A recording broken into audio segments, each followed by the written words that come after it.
This is a very special project because it's more than art project. It's a life happening. We call it life happening because it has a duration already for almost 15 years. And as for the beginning, I need to say that maybe also you should know why Do Not Come Any Closer. I didn't know if Fabrizio told it already. Do Not Come Any Closer, it's the name of the most important chief of Yalimek tribe who were in communication with us for this period of time. And as for the beginning, I need to say that, or introduce you how it all happens, because we both, with Lukas Richtstein, who is my partner, and also he's going there every time with me, we both were born in during the deep totalitarian communist regime, which is quite important to say at the beginning because everything was closed, was no chance to travel at all, and everything was grey, no communication, nothing. And so I remember as a child that it was, for me, it was like to be in a prison, that the desires and the hunger for traveling was really strong and serious, and was not only on land but also in time. So in my case, I was born into the family of architects. These buildings you see are done by my grandfather, who was a great functionalism architect during the 30s, but the communists stopped his career when he was only 30 years old. Since that time, he was not building anything anymore. And the same was with the family of my mother's side family, who was a Jewish, well-known family of medical doctors. So the communists also steal everything from them. And so I was sure I would not stay if the communists will be there forever. And it was the same with Lukas, in fact, because he was born into the family of an artist. And because both fathers of us were not in the communist parties, so everything around them was not allowed. So also these paintings of the father of Lukas was shown maximally one day, because then it was closed because of the regime. So now we can better understand that if everything was closed and nothing was allowed, that we were dreaming to go out as far as possible. In my case, I was preparing the trips very seriously, following the books, magazines, and anthropology studies, and culture books. And Lukas, he was making his childhood models, following his desires and plans to go as far as possible. So, and also instead of television, because we did not have any televisions during that period of time, so we all were doing everything by hand. So this was the faraway lands which Lukas prepared to himself. And this picture I feel very important to show at the beginning, because it's the time during the Velvet Revolution. And on the picture is me with my twin sister Anna. She's also an architect. And in fact, this was the beginning of the greatest rearrangement of our lives, because the ideals and the dreams became real, and it was a very romantic time, because we started to believe that everything is possible, that we can cross the border, and we can do whatever we want. And during this very exactly moment, our future president and dramatist and artist Václav Havel is standing on the balcony, and since that time he was a very great symbol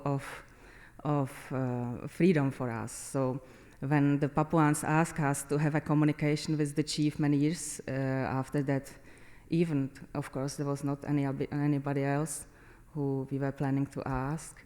So this is my picture a few years after that event when we cooperating on our project as well. But I will explain later. This is for the beginning.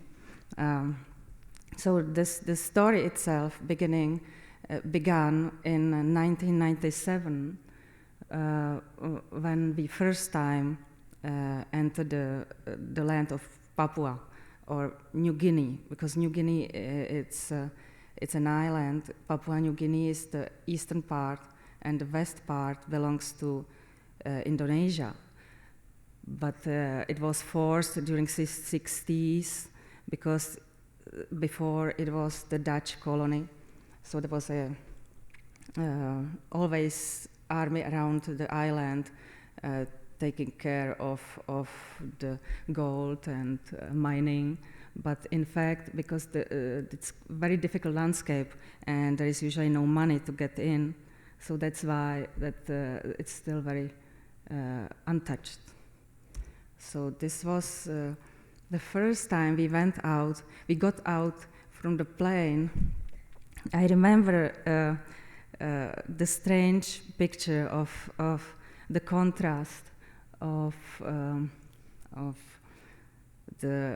we flew into the inland, and it was the highlands, Papua New Guinea jungle, and it was in the middle of nowhere was the army field, and around was were huge cargo Hercules planes filled up of the goods and stuff, the civilization stuff, and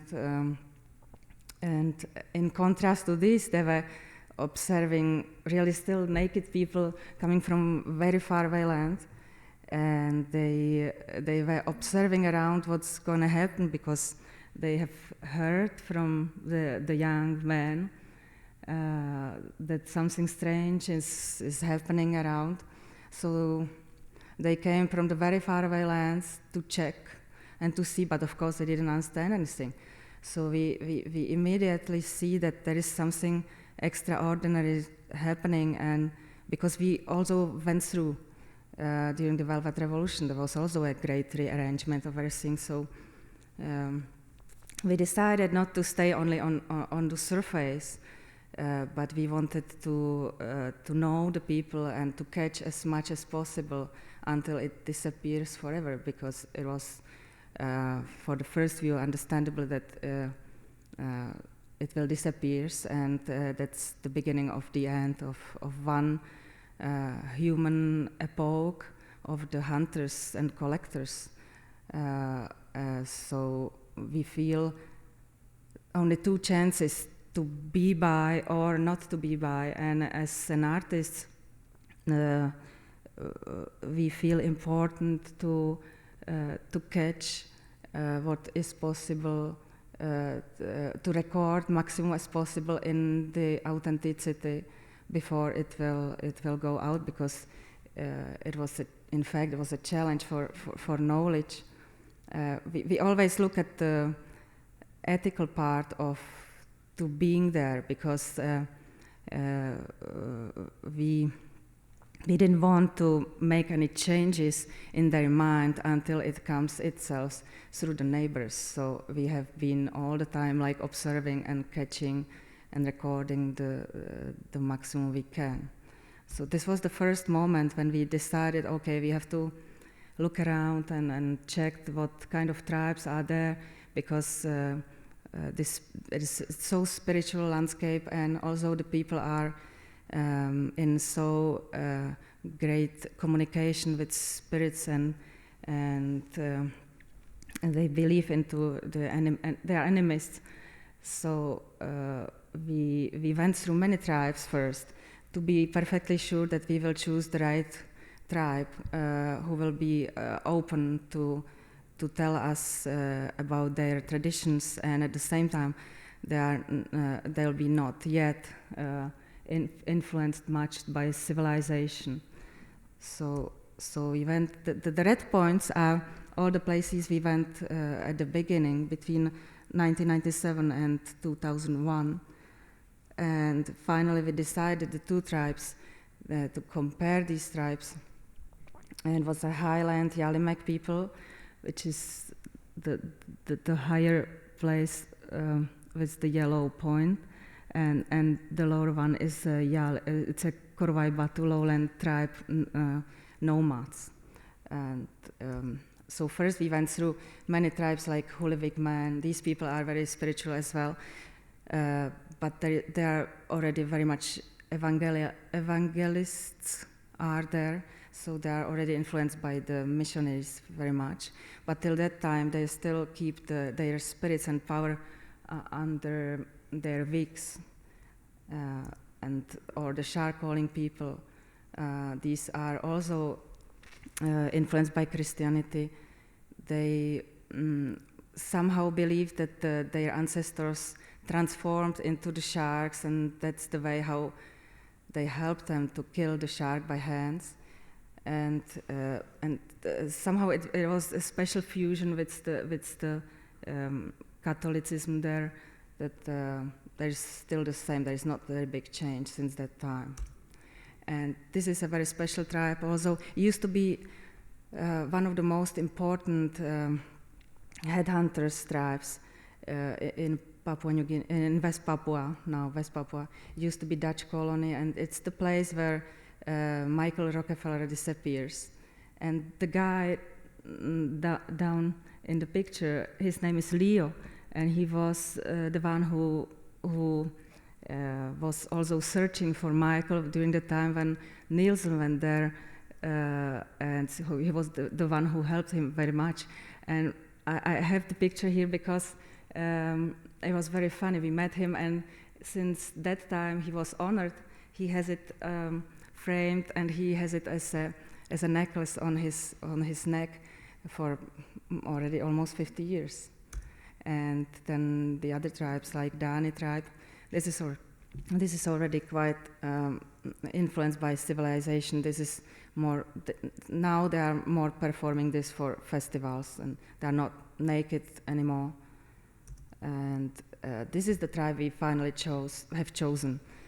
And they called Yalimak, and they are in a high mountains, and they are very spiritual, and they are very open to talk about everything, their traditions, and that's why we prepared many questions and on the subject of structure of the world, anatomy, love,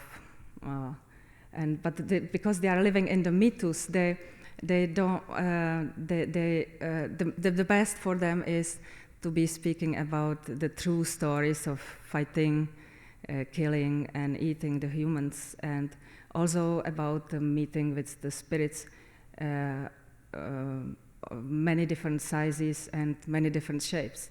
It could be an animal, it could be a woman big about 200 meters, so it's always a different. And so this is the tribe. When we first time met them, it was 2001, and since that time we have been constantly returning because we started to have a special way of communication with them. This is during the first time, so you can see they are still all of them naked, and also the body are changing now because they are not living the same style of life. So not only color but also the shape. So this is the village we usually stay, and this is the chief. Do not come any closer. Following his name, we call this book. And we also found that the landscape very much influenced the mind of the people. So in the highlands, because they have very high mountains and very long view, panoramic view, they are very open, and they are they have a great fantasy relevant to this beautiful landscape. So they believe that they are able to travel by smoke up into the third level of the earth and the same can be done down under the earth. And they are meeting there the other people who are completely the same. And to compare it to the lowlands Korowai tribe, they are living in a very difficult situation because there is almost no food. Maybe that's also the primal cause, primeval cause why they are eating humans, because there is completely not any proteins. And they have a very strange ritual way how to kill each other, because they don't have any explanation for illness. So if someone start to be ill, it means someone else did it to him through the black magic. So the one who did it had to be killed and eaten after the victim is passing away. So it's like a circles of black magic, and that's in fact the reason why these houses are up on the trees, because they are afraid of the revenge, the payback after killing and eating someone. This is the book you already saw. So we collect all the stories we can from both of these tribes, but finally we decided to stay just in the highlands, because in the lowlands the life is more complicated, and also these people, almost all of them are dead already, and because they are nomads, they fuse with, some of them left the country already and went into the cities, and who stays is already dead, because it's very difficult to live there. So this is the Korowai Batu nomads again. I have these pictures here because I wanted to show you that since that time I totally rearranged my photograph, my look at the photographs, because this is the time of we call it final first contact. But in fact, the first contact is not anymore the question of the Western culture or the white people, because it explodes naturally through the neighbors. So always first cross the border are the neighbors of them, which were Korowai. And we knew we had a chance to be by this first ever meeting of the young Korowai who wanted to cross the invisible line called pacification line, which is like the entrance into the taboo places. And it was not allowed to cross for them for many years, because the ancestors of them believed that they will be killed by arrow and eaten, and that these people are really very wild. But in fact, it was not so difficult. But the most dangerous thing for us was if someone from the group start to be ill, because they have the same meaning, the same explanation, the Korowai and Korowai Batu about the black magic thing. So if someone start to be ill, he has to suspect someone. So that was the only thing we really afraid of very much. And this is during the time of the first contact. And you can see the first contact was quite fine. The boy on the bottom, he is from the Korowai Batu tribe, and the other one, it's Korowai, and they start to have a contact. Their language is like, to compare it to Czech and Slovak, so we can understand each other, but there are some differences. And it was a big surprise for Korowai and Korowai Batu that they have a different decorations on their penis, because the Korowai, they have the leaves, and these have nut shells. So it was like a fashionable thing of the beginning of communication. This is so this was the time I decided that I have to change my way of photography, because it was not in what we really lived through. It was looking also like 100 years ago, and not like it happened in 21st century. So then these are all the pictures of Korowai Batu. And and the houses up in the trees. And this is now the story of the photographs.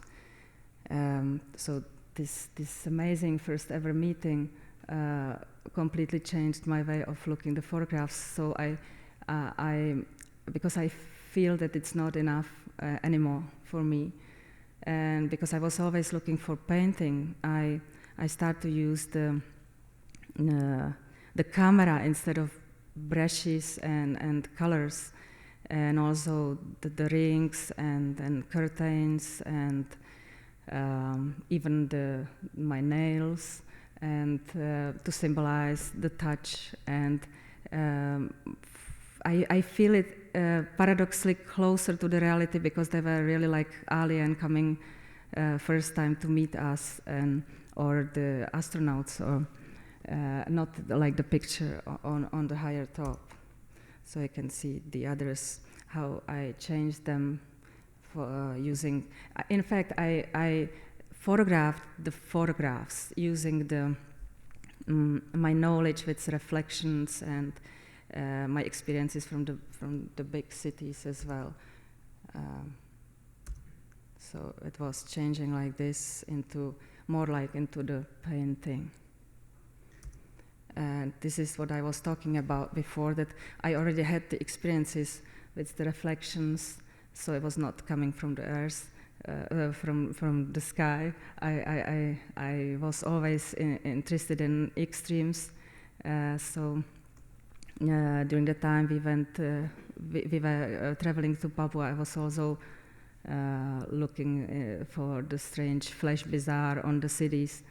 So these are mostly done on the cars reflections in New York or Berlin or San Francisco.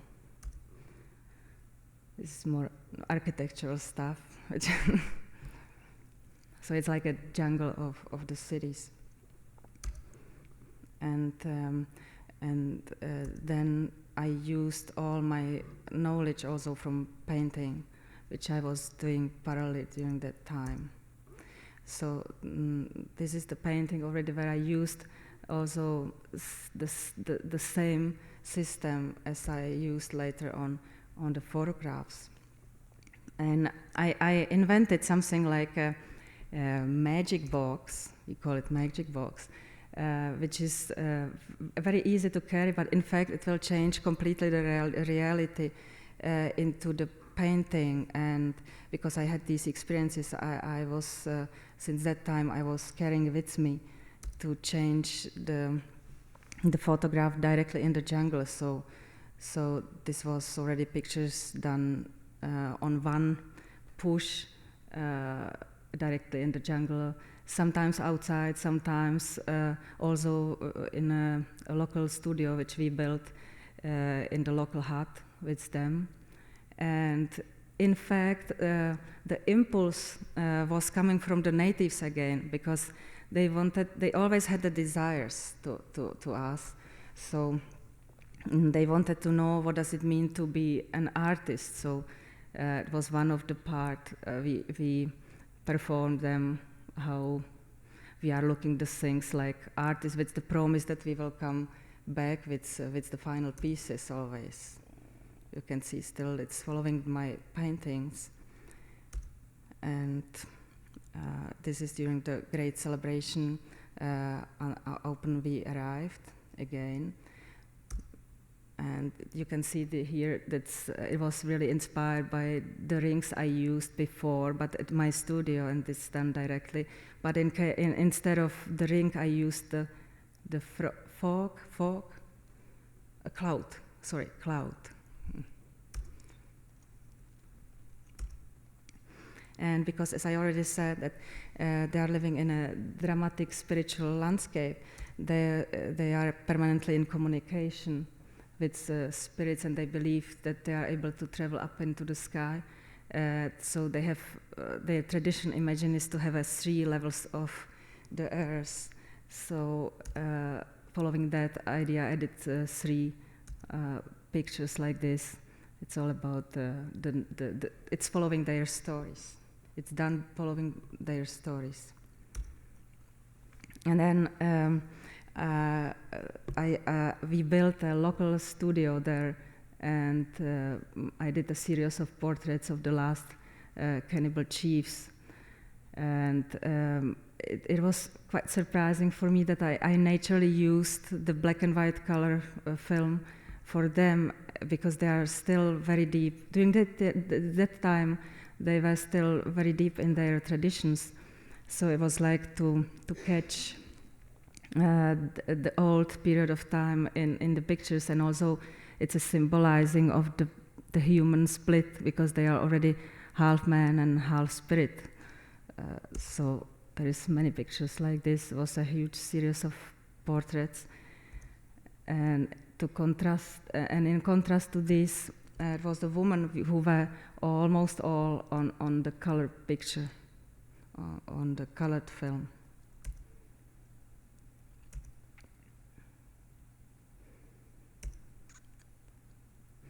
This one is almost like he has a special decoration, because they already started to have some pieces from the civilization. So this one had the head with the sign death on, but of course he didn't know what is the meaning of it. And on the right side, on both sides, there is a man who is able to communicate with the spirits.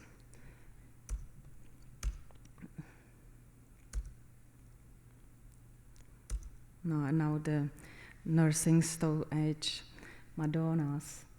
And in fact, I started to do the portraits of the ladies first, and because they had it as a great attraction in the studio, and they wanted to see also the pictures afterwards. And the men had been observing around, and in fact, they asked me again to do it also for them. You see, all the Madonnas are nursing the kids, and they are colored also because they are very open to the new things. In fact, they are accepting the civilization even faster than the men, because if they know that some neighbors had the pills who will survive the kids' life, so of course they're open to accept it, and they want it. And we also remember from the time during the communists that we expected that everything what is coming new must be good. So they want to have everything what is coming from the other world. And they start to be in a special period of time, because they lost their own traditions, but at the same time they cannot jump over 1,000 years, so they are living like in a special mind weightlessness. They cannot be sure with the Bible, because they always expect only the material things which are coming next to the Bible. So it's a little bit difficult for the mind. It's not really the problem with physically, but more with spiritual way of taking the new things in the head. Also outside. And then the second desire, well, it's still the first desire of them, that they wanted to see what the artist mean. So we decided to show them what the magic of sculptures is, that we perform them on me, how it's possible to make a casting piece of the face. So I was lying on the bottom, and Lucas did the casting of my face. There was only the most important man looking around. Some were disappeared because they were afraid what's going to happen. And when he took it off, they have been looking to me for 2 more days if there is not any change. And after that, the one of the great storytellers, he asked us to have also his own casting piece for his kids. So it was a challenge for the chiefs because they cannot stay behind. So finally we had 4 men, the most important chief, to have for casting their part of the bodies. So before also it's completely changed now. So it has a really historic value now because the bodies, since the civilization arrived, it's completely changed. So it's not anymore the same like it has to be during the time of head hunting.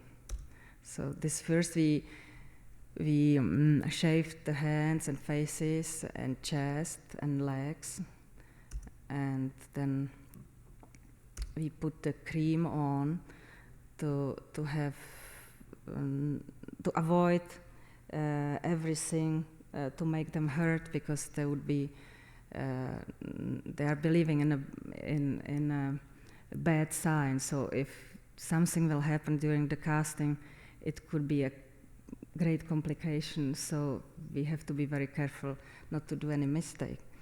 So then we put the plaster on for making the molds. They were quite nervous, but the desire to have it was stronger than the fear. The curiosity is always stronger than the fear. So they wanted to have it so much that they took the risk to came through this process of casting. And this is the chief. Do not come any closer. And we had a signalization with him that if it will be good, he will show his finger up, and if it will be feeling bad, he will do it on the opposite side. So you can see he was feeling fine with that. Then we took it off, and we had a special rubber raisin which we put into the mold, but it was still wet. So because also we couldn't leave the piece there and to make a perfect copy immediately there. So we promised them to bring it back on the next expedition. You can see it's already done, so they have a little bit better faces than before, because they were really afraid. It was a very magical thing for them, and they still keep it. Because for the cannibals especially, they like to have the trophies. So especially if it's a piece of his own body, it's a very valuable thing. So this is the final piece. And then we returned back with the casting pieces. And I think I didn't tell yet that there was also another desire that they asked us to bring our chief there, to have a communication directly with him.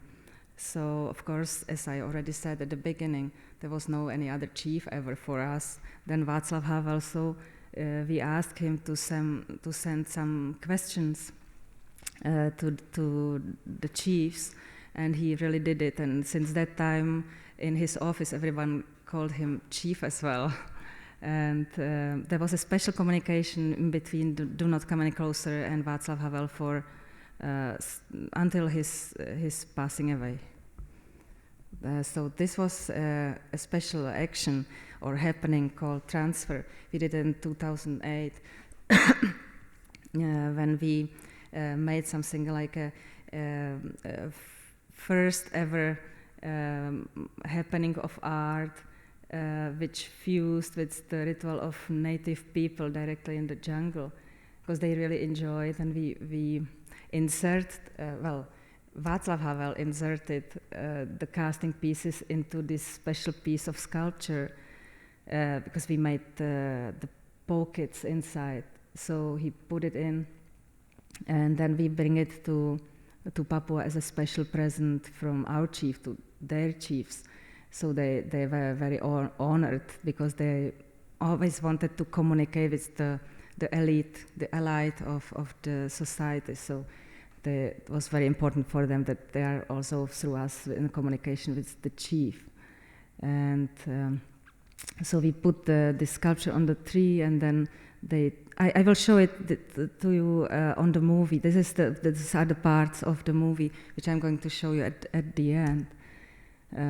So they took the sculpture and they bring it into the village, and they open it very seriously with the bamboo knives, and they immediately recognize which piece belongs to whom, of course, because they know how to operate with the bodies.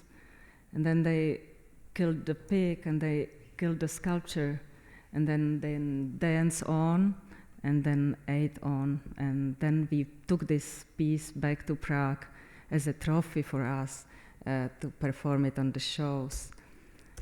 And then there is a story of the sculptures. When Lucas used these parts of the bodies of the last cannibal chiefs in his sculptures.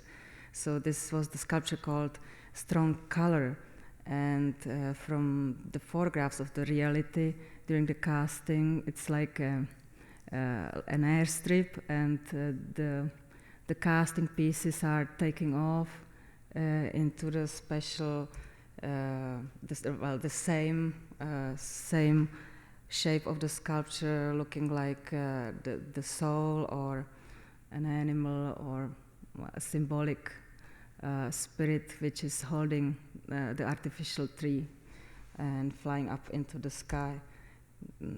You can see it here from the back side, and then in details how we fix the pieces into the sculpture. There was all group of sculptures. There was a series of sculptures which every piece was inspired by some stories of the Papuans, and we held a show together when the chiefs observed these sculptures, and there is also one sculpture called Enlightenment. It's this one with the movie, and inside the sculpture there is a crater or splash with the movie from the first time the Papuans ever visited the missionary church, and it was during the first mass, and they were really very scared of the new incoming things. So it's a completely different enjoying of them to compare it to our movie when they receive these castings. So they are really stressed from the new things, but in fact, especially do not come any closer, the chief, he's now the politicians, and he's never ever telling his history anymore, because he was the most famous killer and human eater, but now he will not tell it anymore because it's not fashionable anymore, and he would like to be in a political party supporting the village. So he is a very complicated person, because first time we met him, he was asking us about the Bible in a very strange way. He wanted to know what's gonna happen to him after he left the church and he will forget everything. He was not asking about to kill people, because it was not a deal, it was not a problem. So he's really in a great stress from the new things, and he doesn't want to lose the power. So he's surfing on, and it's a difficult time. So this is all the sculptures together with the photographs, and there is also one sculpture has flown away already into the houses. And there is a beginning of another part of this story which is connected to the astronauts, because this is symbolically the contrast between the two kitchens, the kitchen of the people of the past and the kitchen of the man of the future. And since the year 2006, I started to communicate with the NASA and then with astronauts directly, following the great answers of the Papuans. Because when we first time asked them about the stars, they immediately had the fantastic answer that the stars are the eyes of people and animals who are traveling up into the sky during the night, and they are checking back down their bodies, and it makes the light. So since that time, I wanted to meet a real human being who in fact put the materiality into their visions. So I started to write to NASA. First I was writing with the numbers, then FBI, and then ladies, and then the ladies recommended to me the Leroy Chiao, who is first Asia astronaut in the space. He spent almost a year in the ISS station, and so I wanted to make portraits of the man of the future with his untransportable memory from the upper level, from the sky, from leaving our planet, but in his nature space. So it means the best in his own flat, in the kitchen, bathroom, bedroom, living room. So we did many pictures together with Leroy and also with his friends. For me, it's a strange contrast between the parallel times, because on one time there are still the people of the Stone Age epoch, and then the people who already left our planet. So it was a challenge to do the same style of photographs and on these type of people. So Leroy already, he participated already. He's cooperating with me already for 4 years. So we did also this kind of happening with him, which is connected to the Papuans. No, it's him again. So we filled up the sculpture inside his kitchen, and it's like his life surviving. Instead of his life surviving kit to come outside, he had this sculpture on, and then the bathroom. And I'm cooperating also with the friends of him who went up with him during that period of time. We met first time the Yalimak and the Korwai Batu. He's a great piano player, as his friends told us, but in this class, not really possible to hear anything. And Pamela Melroy, it's a friend of him.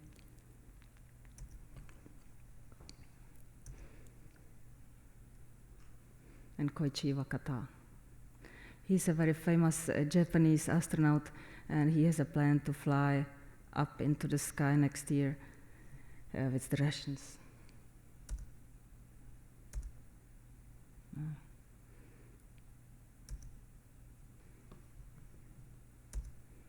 And all this story I was explaining about the Papuans and the astronauts, it's very symbolic, because in fact this was the great inspiration for Lucas' sculpture called Tour, which is made from the real bus. And the symbolic meaning of it is that we all are like passengers on the tour around the planet Earth, and we have a beautiful view outside the windows, but in fact we don't know where we are going. So it's like a mystery of the reason of our behavior, or the way we are going to. So this is the sculpture called Tour, and was installed on the top of the terrace in Prague, in Dogs Gallery. So it was we used the crane to take it up on the terrace, and then it was in Albertino in Dresden, because we have a plan to make a tour with that all over the planet. So, And there is another part of the story connected to the astronauts and Papuans, because there was another desires of them, of course, because when we told them that we know the chief who was chosen for flying up into the heaven, they immediately wanted to meet him. And at the same time, they wanted to see, after this happening we did with them, with the casting pieces, they wanted to see what all we did since the time we met first time. So we promised to do it for them. So that's why we went there this year again to make a very special art movie about the fusion of, or the meeting of the cultures. So exactly at the time when it was never ever any sensation style. It was always following their desires. Because I think if they would see Leroy maybe 10 years ago or something, it would be too difficult for them to understand. So now, if the globalization or the civilization, the Western part of civilization, combined with the Asia progress, entered the jungle, so they are already open to everything. So it's good to let them know also about another things, which has in fact the same. In fact, they believed to the same what the astronauts in fact did. So it was good to, if they will have a chance to meet exactly at the time when, in fact, they left the cathedral of their jungle forest and they are open to the new things. So we did.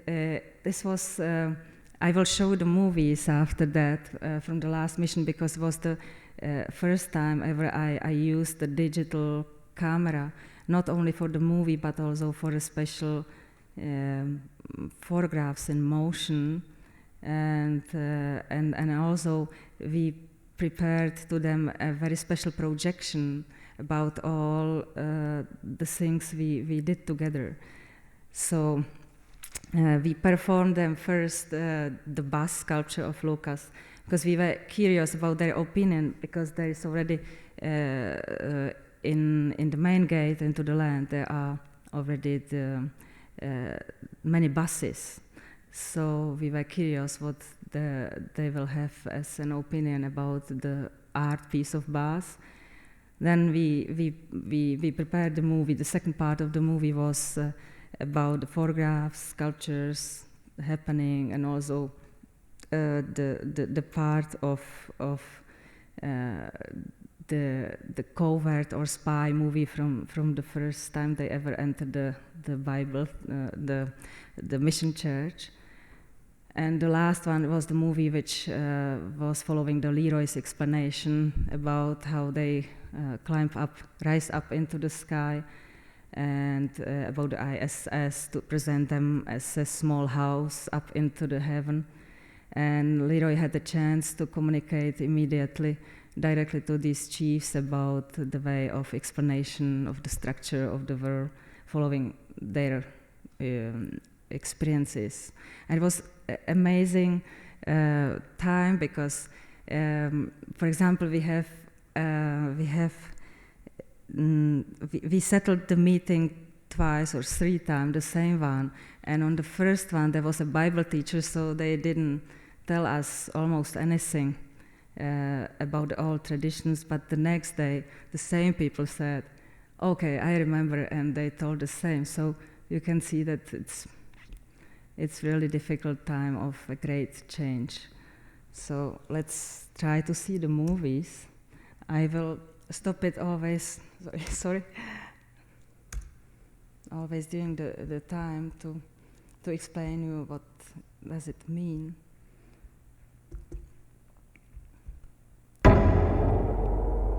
This is the bus of Lucas, this is exactly from the show we performed them on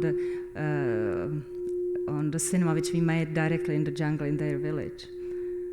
and this film was done for them.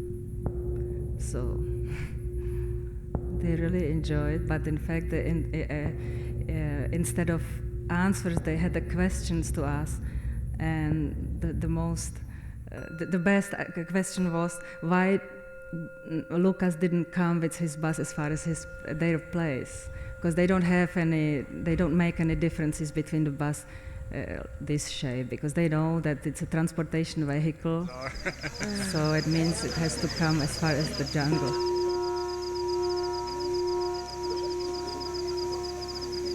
And also this is a pure material, so it will be for the presentation for the next year show. It would be edited, of course. It's just to let you know, because in fact it's first time here in the CC to show something before the show tour. This is the thing I told you about the picture photographs in motion, because I have a plan to have it in a frame as a photograph, but in fact it's moving photograph which goes all the time on the loop, and it's all about the meeting of the cultures.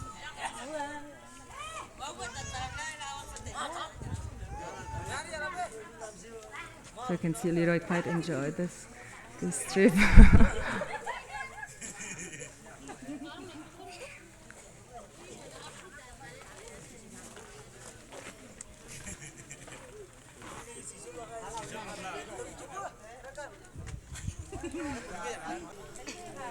It's another part.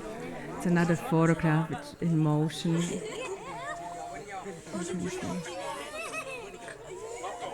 And the right side still the traditional way of looking, and this is already the change into the future.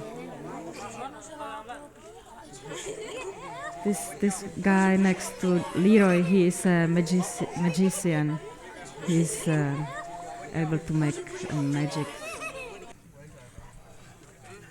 And this is one of the next actions. Then Leroy already fused with the native people.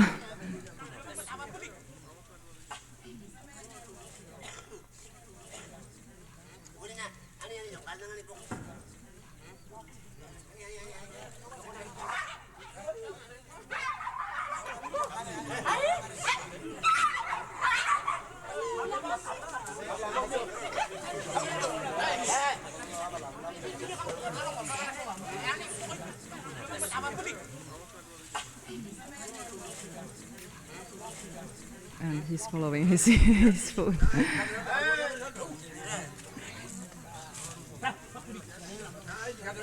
Okay, and then there is another one, but be ready that it's not edited yet, so it's quite long. But just to let you know how the situation was there this year, so we show them the part of the part of the movie from the church, and they were completely shocked that the priest during this period of time was still naked. So the other one, he's telling the others that they have to they cannot tell it to anybody else that he was still naked, because it was really something like a spy or covert movie. So in fact they are looking themselves 6 years after it happened.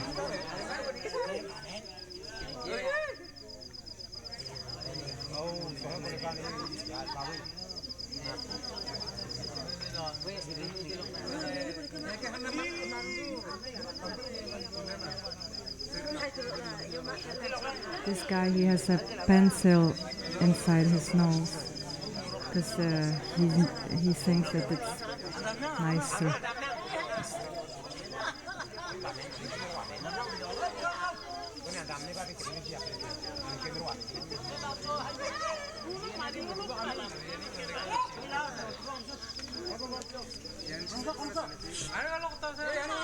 And we put the movie inside the creator of the sculpture and this in other sculptures, and then the installation of the photographs during the show to let them know how it was looking in the reality.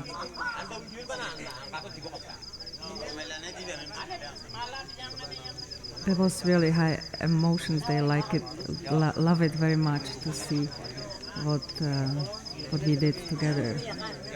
And in fact, we were very surprised that many young people already do not remember anymore the stories what their ancestors told before.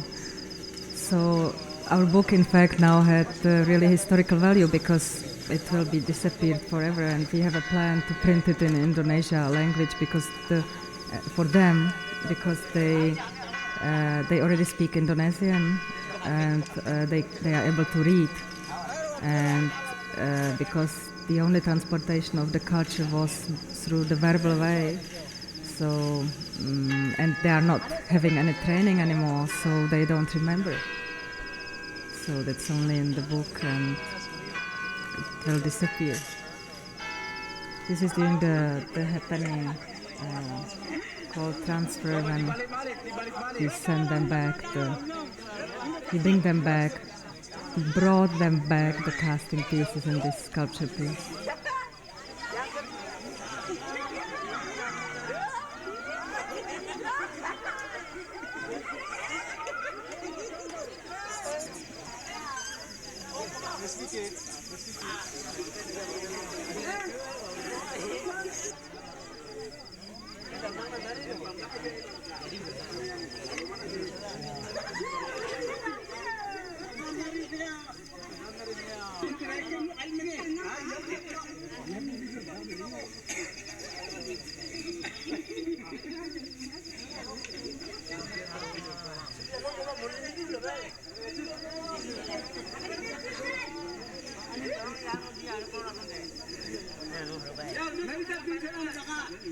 And now they open the bag and they are taking out the castings. You can see how precise they are with the bamboo knife.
Itu Barminas punya? Siapa punya itu? Barminas? Sana yang C.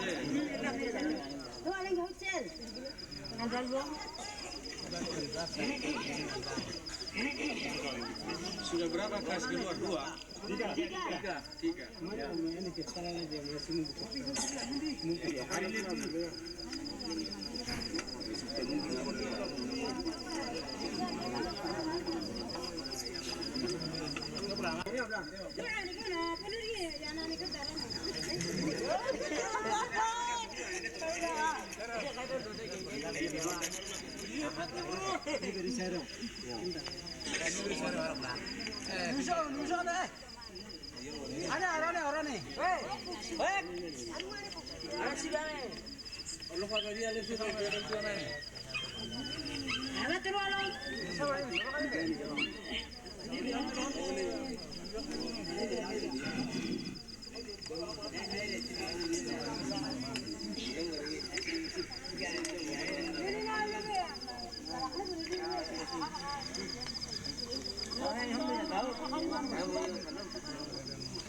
Okay.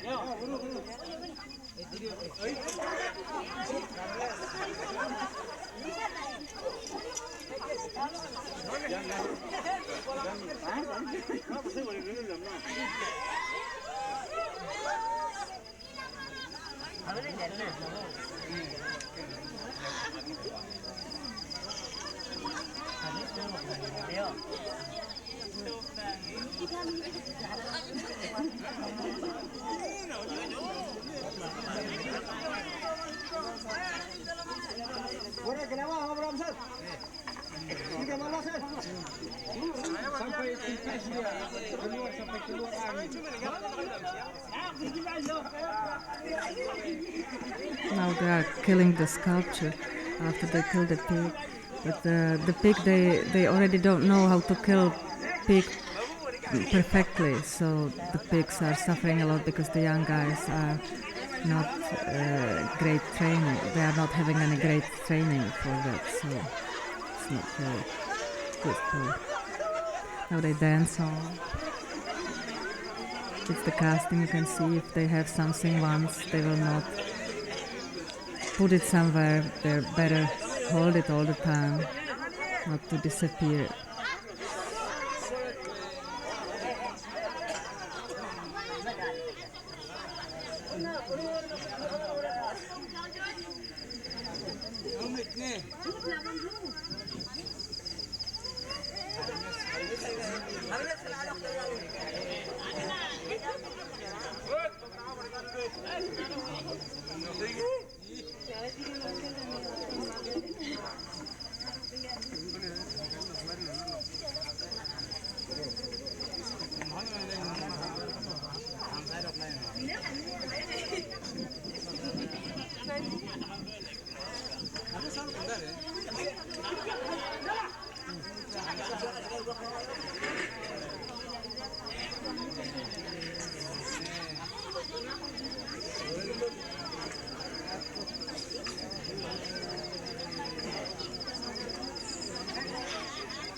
That's the end almost. There is nothing more.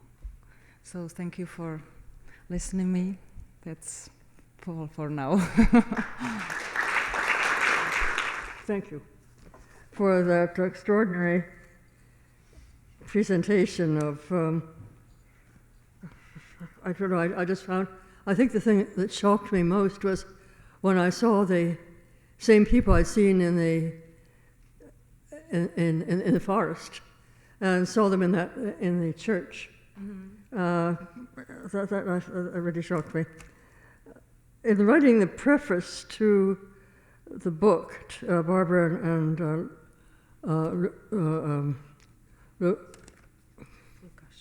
Lukasz's book, sorry.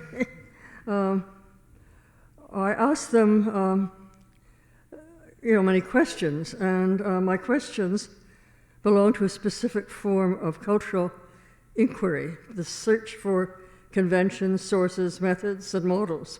They reflect my location in Western culture, my modes of acquiring knowledge and evaluating cultural works, both as an architect and within the institutional project of a museum and a research center. It became clear, as I asked and they answered in a series of emails, that there was a fundamental disjuncture between our methods and approaches, that my questions were not their questions. These artists were after something other than the kind of archive, for example, the results from documentary photographic campaign like the ones I've directed on architectural subjects. Barbora's photographs go beyond the type of documentation than what one would expect to find in a book by Malcolm Kirk or Peter Bird or even Edward Curtis. In effect, her project invokes an artist's reaction to the encounter with indigenous people of West Papua. It's not an empirical study, not a static body of visual documentation, but rather a dynamic interpretation of the experience. And I quote her, she said, "My photographs are not like any made before. They are photo painting experiments." And further, having studied to be a painter, not a photographer, she looks at things differently. In the 21st century, scientists and artists are more and more interested in explorations of the boundaries between nature and culture, human and inhuman, self and other, race and gender in particular, the relation between urban culture and the Earth's natural environments. Do Not Come Any Closer is certainly of immense interest not only to anthropologists and artists, but to everyone who's troubled by the rapid disappearance of wilderness landscape and indigenous societies that are too often described using the denigrating term primitive by members of other societies who claim to be so advanced. And the ethics of the people who, Barbara explained a little bit about how when the cannibal, so-called cannibal anyway, when somebody was eaten and it had something to do, it was only in that particular case, and there was a great ethic of how one behaved and understanding of other cultures among these people in the book. And so Barbara and Lucas went to the most, quote, primitive place only to find sophisticated thinking about difference and nature and justice. Actually, starting from that point, two things that are curious for me is the "do not come any closer" and the fact that you seem to obtain very humane contact with these Papuans. On the question of access to these people, I'm wondering if you were aware of the issues with the anthropologists who were studying the Yanomamo many years ago, and a series of cases of intrusion and also sexual abuse by these anthropologists on which they made their careers. Is that something that came up when you were looking to access the highlands? Had this been a discussion you may have had to gain access to Papuans? You are asking about Papuans or? Well, the Yanomamo incidents in the 80s, to which Highlanders had responded to no longer allowing anthropologists in the region. Well, I don't know details. I know many anthropologists who are living there or have been writing studies about it, but it's always the ethical part of it, because, for example, also the people from New York Times, they're making like, they explore something, and in fact, if you know the background, there's already everything settled before, and it's only performance to show. So also with the special kind of leaves they found a few years ago, it's more the promotion than something else. Always depends of what you have on your background, and it's only about the moral codex of everyone. So I don't know about these details, but there were some people eaten, there were some people missing. I know some stories, but it's always hidden there. So if you don't know the details of the situation, I can't say anything. I know some details about the particular situations, but of course following the places we were in. And also I have read many great books from the area of Narotali, which is the West Papua highlands, because there was one great anthropologist, Leopold Pospišil, studying these people for about 2 years during 50s, and he in fact was involved into the Rockefeller trip there as well. So since that, it was more the fashionable things than the real research, as far as I know. If that was your question, I don't know if I get it in a good way.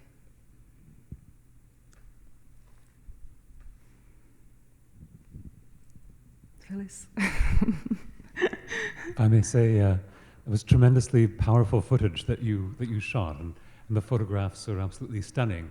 And I was just curious about the idea of taking casts of body parts, and then you actually cast them back in Yes. Czech Republic.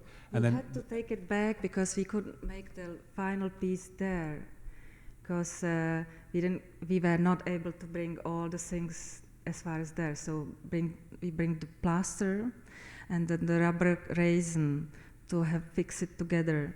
But then we had to remold it here, in Czech Republic, and put it into the fiberglass. So then we bring them back, the fiberglass pieces, because you can also make the copies of it.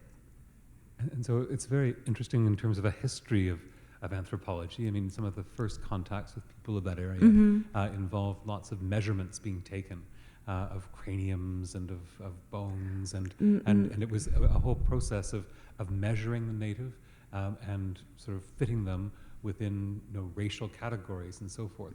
What I found intriguing was the very different approach that you were taking. But why those body parts? Why the face, the chest, and so forth? And what was that exchange, which in the end was a restoration? I think I told it, but I will repeat it for sure. They always ask us that they would like to have, Papua, they have a very special way of communication through presence. So in our case, it was always the presence on the spiritual way. So if they ask us something and we bring it, they start to trust us more, to ask more and more things, because they knew that we start to be friends of them. So this was their desire to show them what does it mean to be an artist. Because if you tell, okay, you are an artist, what does it mean for them? Because it's a part of life. If they decorate the arrow or, I don't know, the piece of wood on their back or feathers. But this was for them a new, like a magical thing. And they, in fact, they wanted to see it. So we first perform it on me to give them the chance that if they want to have it, they can. Because we had the communication on both sides. It was never only that we asked them, we let them ask as well. The nature of the exchange was absolutely fascinating, what you created there. And if I may ask one more question. The glass box, which you referred to as a magic box, and as we see through the film, you've actually used it to frame many of the photographs. Yeah, into my pictures, yes, but for the movie itself, it will be on 3 big screens. Right. It was not used anymore. But why the box? Why a glass because, box? If I wanted to be closer to the reality and following the reflections, you can always have a half spirit and half man there. So it was the easiest way how to put it in fact, to be closer to their stories and their religion. Because I found the multiplication of perspectives that created, like the way in which you did the body casts, opened up whole new vistas. And so really you were experimenting with vision and you were experimenting with feeling in ways that were totally unique. And so thank you, for sharing those extraordinary experiments in perception with us, a perception that was trying to bridge an extraordinary cultural divide. Thank you very much. We also talked with many anthropologists about it, and they are usually following the line to that if they see something, it means it exists. But we were mostly looking for the things which are hidden or invisible, but they are still there because they are communicating with these spirits. So it must be somehow down there that they can feel and see them. And in fact, they are always telling the true stories. So it must be somehow there.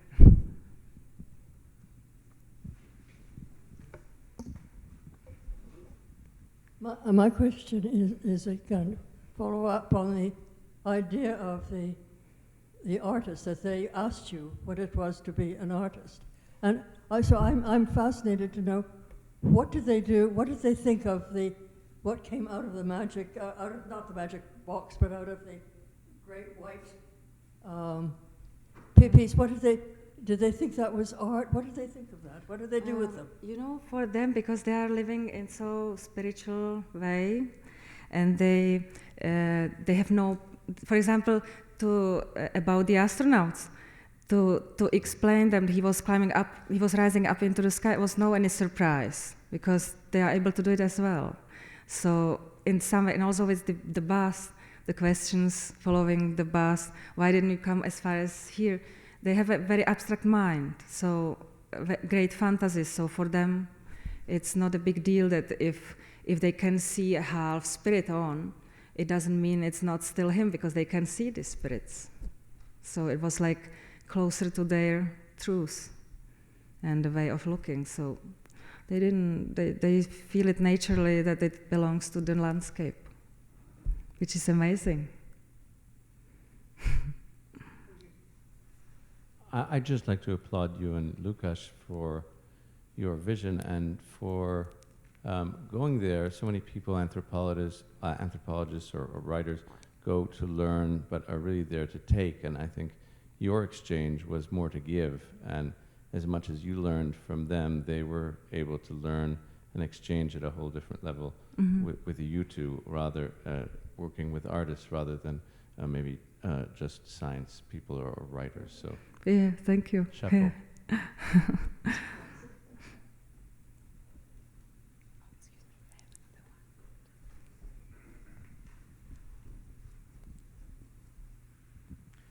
I'm curious to know if they ever expressed interest in going away from their own territory to travel to your place. Yes, of course. Yes. Yeah, and did they do it? As far as possible. Yeah. But I know it from the books before, from South America, and so it's totally destroyal of their mind. So I think it would be too much. They are still not ready to make it. Some maybe the young guys already yes, but these I would not take responsibility for making it to their mind. But of course that there are also some in the Dani tribe in the main gate that some of them already went to Poland or Japan because the travel agencies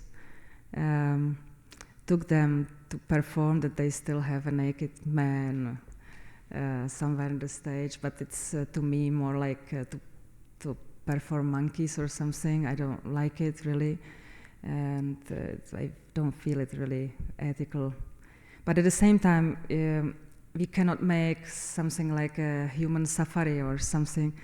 So it's pretty understandable that they are very open to these new things, and it's gonna disappear. So, but step by step. But in fact, the jump is so big. To compare it, my experience with the people how they were crazy after opening borders with the communists, and it was only 40 years, and the desire for material things and to steal everything and to have everything was really crazy. The spiritual level is always behind, and not many people are able to cross it. And if I can imagine 1,000 years, no way.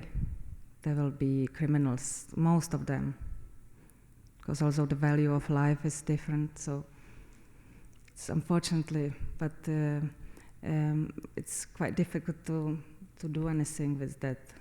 It's the only in your own individual entrance into the people, if you feel it correct or ethical or nice to them. It's the only way, in my opinion.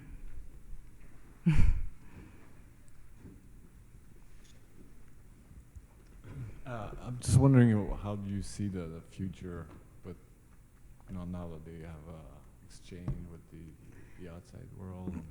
We have a plan to bring them maybe already next year the book in Indonesian language, because some of the young people, they already wanted to know what their ancestors already told, but it's really almost forgotten. So it would be great to send it to them as a special present, but you know, we don't know what we can expect. But for example, in Korovai Batu, they are almost all of them dead, so it's disappeared. And in the highlands, they are suddenly standing in the mobile shops in the main entrance into the land, and almost everyone now has the mobile phone. Also, it's not working there because they use it for pictures. So that's the life. But I have one question about has your work been commented or criticized or approved by anthropologists, scientists? I mean, because your approach is also, I don't know how much conscious, you're not a critique of some of the protocols of surveys and research. No. What has been the reaction of the ones that maybe think they're the professionals that should deal with this situation? You know, in fact, we get an award from the Czech anthropologist for the first book we printed, because they found a very fresh chapter of looking the people, but I think now the anthropology also is not so strong following the Murdoch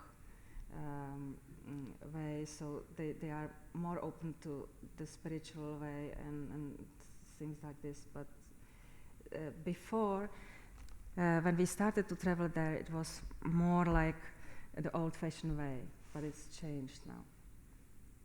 So I think